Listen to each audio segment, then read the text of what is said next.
नमस्कार, कसे आहात सगळे? मजेत ना? मी मेघा किचन रेसिपीजमध्ये तुमचं सर्वांचं खूप खूप मनापासून स्वागत. आज आपण एक झटपट होणारी रेसिपी बघूया. त्याच्यासाठी मोठी पूर्वतयारी करावी लागत नाही. प्रत्येकाच्या घरात हे साहित्य असतं, तर तेच साहित्य घेऊन आपण हेल्दी आणि चांगली अशी रेसिपी बघूया, जी तुम्ही मुलांना डब्याला देऊ शकता, तुम्ही सकाळच्या नाश्त्यामध्ये बनवू शकता आणि फार काही वेळ लागत नाही. अशी झटपट होणारी रेसिपी आज आपण बघूया. रेसिपी आवडली तर लाईक करा, शेअर करा आणि सबस्क्राईब करायला विसरू नका. तर आता आपण रेसिपीचं साहित्य बघूया. आता आपण झटपट होणारी रेसिपी बनवतोय. त्याच्यासाठी मी इथे रात्री भिजत घातलेले होते तांदूळ आहेत आणि अर्धा चमचा मेथी दाणा टाकला होता आणि 2 चमचे उडदाची डाळ. तर हे रात्रभर भिजत टाकलेत. मला सकाळी नाश्ता बनवायचा आहे म्हणून मी रात्रभर टाकले. तुम्हाला दुपारी बनवायचं असेल तर तुम्ही सकाळी टाकू शकता. कमीत कमी 5-6 तास भिजले तर आपला नाश्ता जो आहे तो छान बनतो. तर आता हे मी छान मिक्सरला पाणी काढून छान मिक्सरला वाटून घेते.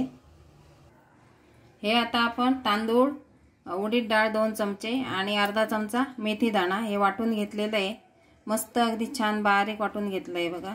आता ह्याच्यामध्ये आपल्याला ह्याच मिक्सरच्या भांड्यामध्ये इथे साधारण पाऊण वाटी ओलं खोबरं आहे आणि तेवढेच आपण इथं पोहे भिजवून घेतले होते. छान आता मोकळे झालेले आहेत. हे पोहे आणि हे ओलं खोबरं ह्याच मिक्सरमध्ये आपल्याला वाटून घ्यायचं आहे. हे आता पोहे आणि ओलं खोबरं मी वाटून घेतलेलं आहे. आता ते आपण या पिठामध्ये मिक्स करूया. हे आणि एकत्र करायचं आपल्याला. चवीनुसार मीठ टाकूया आणि हे मिक्स करून घेऊया. छान अगदी एकजीव झालं पाहिजे. हे बघा मी मिक्स केलेलं आहे, पण थोडंसं आपलं जे पीठ आहे ते घट्ट वाटतं मला. मग आपण अशा वेळी हे मिक्सरचं भांडं धुवून घ्यायचं आणि त्याचं पाणी वापरायचं. आपल्याला जशी कन्सिस्टन्सी पाहिजे तसं आपण ते करून घ्यायचं. ह्याच्यावरून लागणारी आता आपण चटणी बनवतोय. इथं मी ओला नारळ खोवून घेतला, साधारण 1 वाटी आहे.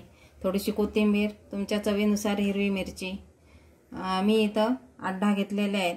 त्यानंतर 1 मोठा चमचा शेंगदाणे आणि चिंच घेतलीत आणि चवीनुसार मीठ घ्यायचं आहे आणि थोडीशी साखर टाकायची चवीला. हे सगळं आपल्याला पाणी टाकून मिक्सरला बारीक वाटून घ्यायचं आहे. याची छान चटणी बनते आणि ती आपण या रेसिपीबरोबर खाऊ शकतो. तर हे आता मी सगळं वाटून घेते. ही आता आपण चटणी तयार केली. याला तुम्ही तडका देऊ शकता, पण तडक्याची काही गरज नाही. वाटल्यास तुम्ही तडका देऊ शकता. आता आपल्याला हा जो आपला नाश्त्याचा आपण बॅटर बनवलेलं आहे ह्याच्यामध्ये आपल्याला थोडंसं सोडा टाकायचं आहे. मी इथं दही इनो काही वापरलेलं नाही आहे, त्यामुळे अगदी पाव चमचा मी ह्याच्यामध्ये सोडा टाकणार आहे आणि हे मिक्स करून घेऊया. इथे बघू शकता तुम्ही, फक्त 1 थेंब मी तेल टाकलेलं आहे पहिलं सुरुवातीला. नंतर आपल्याला गरज पडणार नाही. त्याला मी सगळीकडे लावून घेते. आता आपण हे झटपट घालूया. झटपट होणारा नाश्ता आहे, सकाळच्या वेळी करू शकता, मुलांना डब्यातही देऊ शकता. आणि आता पावसाळ्याचे दिवस आहे, काही बाधड वगैरे होत नाही, पोट फुगत नाही. तसं असा हा नाश्ता झटपट होणार आहे. तर आता आपण तो करायला घेऊया.